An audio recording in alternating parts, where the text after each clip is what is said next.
Este é o Zap Futebol Clube, eu sou Altino Ventura Neto. Vamos agora para o segundo áudio da Copa do Brasil, terceira fase, mata-mata, 2 jogos, né? Ida e volta, né? E vamos analisar 2 confrontos aqui e 4 equipes, né? Vamos começar na segunda parte, com o confronto entre o Cruzeiro contra o CRB, né?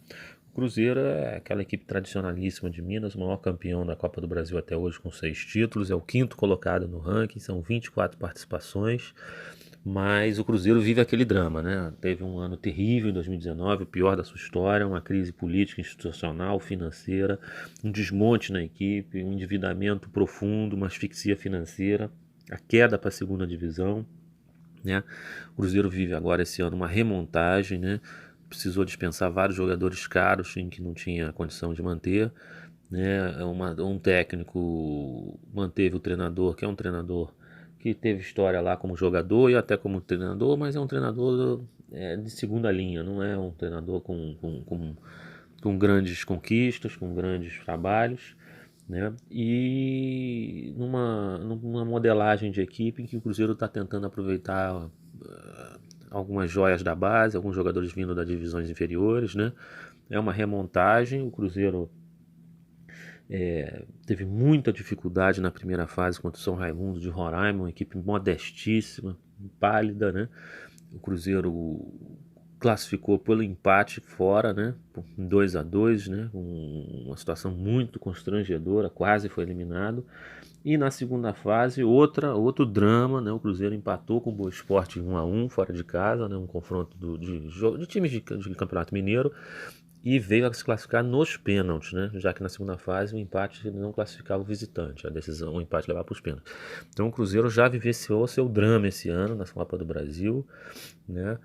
E agora o sarrafo sobe um pouco, né? Porque o confronto é contra o CRB. O CRB tem 16 participações na Copa do Brasil, é um time grande da Alagoas, né, o ranking 46 da Copa do Brasil. É uma equipe tradicional de Série B, uma das mais tradicionais de Série B, com mais rodagem em Série B. É uma equipe que está sempre disputando os campeonatos com o CSA, né, no nível local, né? Tem torcida, tem um bom estádio. Então agora o Cruzeiro vai enfrentar, além dos seus dramas e das suas dificuldades naturais desse ano, enfrentar um adversário de mais porte, né? Que inclusive disputa a Copa do Nordeste também, né? E para complicar, o segundo jogo é em Maceió, né? O Cruzeiro joga o primeiro jogo em casa, o sorteio definiu isso. O Cruzeiro vai ter que fazer o resultado, porque se deixar para resolver lá em Maceió, o caldo pode entornar, né? O CRB, nessa competição, nesse ano, ele eliminou na primeira fase com tranquilidade o Independente do Pará, e na segunda enfrentou um grande, o Paysandu, um jogo dificílimo lá em Belém, e o CRB conseguiu classificar, né? Na, num resultado fantástico, né? Que já demonstra aí o que vem pela frente aí. Então, jogo muito equilibrado, né? No momento. Até ano passado a gente podia dizer que o Cruzeiro era franco favorito. Esse ano não dá para cravar isso não. É jogo duro, né? E qualquer coisa que vier a acontecer não será surpresa nesse confronto não. Bom, o segundo confronto dessa segunda parte, para a gente encerrar aqui esse módulo, envolve o Figueirense com o Fluminense, né? Esse é um confronto interessante, porque é um confronto de duas equipes que já fizeram uma final, né? Inclusive foi o título que o Fluminense teve, né? Na Copa do Brasil em 2007, foi contra o Figueirense. O Fluminense tem um título, é o oitavo colocado da Copa do Brasil, são 24 participações, né? O Fluminense que vem para essa terceira fase tendo eliminado bem, né, com tranquilidade o Motoclube na primeira fase e na segunda o Botafogo da Paraíba, né? O Botafogo enfrentou dois times do Nordeste, né? No primeiro confronto o Motoclube até saiu perdendo, né? Mas conseguiu virar bem, ganhou por 4-2. E o Botafogo da Paraíba, o Fluminense venceu no Maracanã com tranquilidade. O Fluminense faz uma boa campanha, no Carioca também esse ano faz uma boa campanha, também está num processo de reconstrução.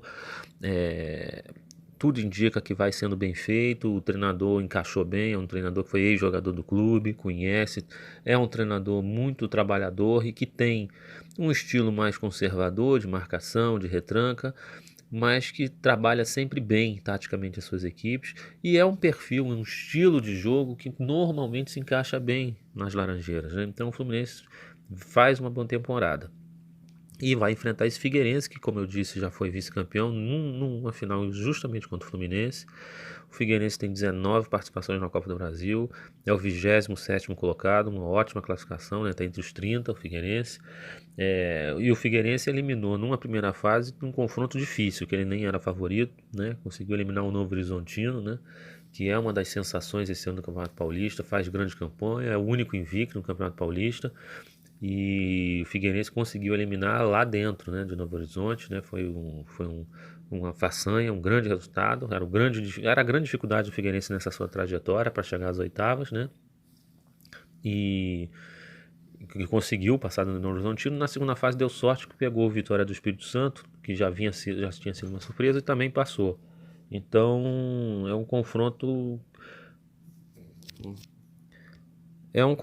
que eu considero o Fluminense favorito, né? O Figueirense ainda está numa reconstrução também. Ano passado fez uma Série B ruim, correu riscos para ir para a Série C, sobreviveu, né, heroicamente, mas acho que o momento do Fluminense é melhor. O Fluminense deve passar nesse confronto para as oitavas.